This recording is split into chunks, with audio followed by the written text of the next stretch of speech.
নমস্কার বন্ধুরা, কিভাবে নিরামিষ কাঁকড় নারকেল দিয়ে রান্না করতে হয়।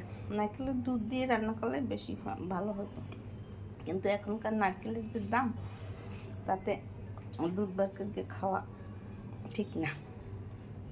আমি এই কাঁকড় কেটে ধুয়ে পরিষ্কার করে হলুদ আর লবণ দিয়ে এটাকে তেলে ভেজে নিয়েছি। এখানে আমি জল নিয়েছি 1 কাপ, আর এখানে নারকেল বাটা নিয়েছি। এখানে আমি কড়াই দিয়ে দিছি। কড়াইয়ের মধ্যে 1 টেবিল চামচ, বেশি তেল লাগে না।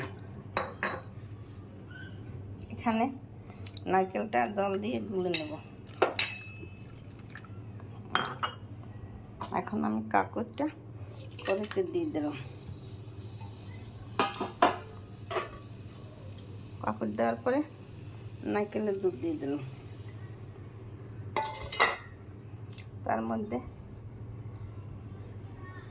1 চামচ হলুদের মরিচের গুঁড়ি, 1 চামচ জিরার গুঁড়ি, আধা চামচ হলুদের গুঁড়ি,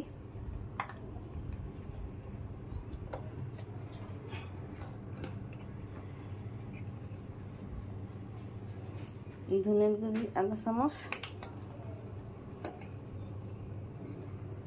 গরম মশলা গুঁড়ি আধা চামচ, এখানে লবণ আধা চামচ।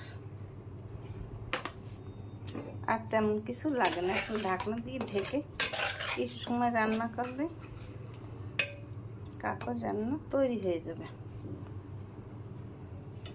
আমি ঢাকনা দিয়ে ঢেকে দিলাম। আমি ঢাকনা তুলে দিলাম।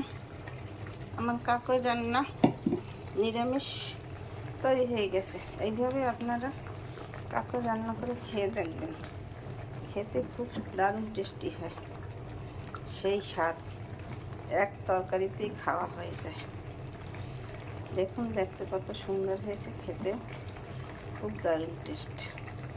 বেশি উপকরণ লাগে না, সামান্য উপকরণে রান্না তৈরি হয়ে যায়। আমার রান্না তৈরি হয়ে গেছে। আমার ভিডিও ভালো লাগলে লাইক কমেন্ট শেয়ার করে পাশে থাকবেন। আমার চ্যানেলটিকে সাবস্ক্রাইব করবেন। থ্যাংক ইউ, ধন্যবাদ।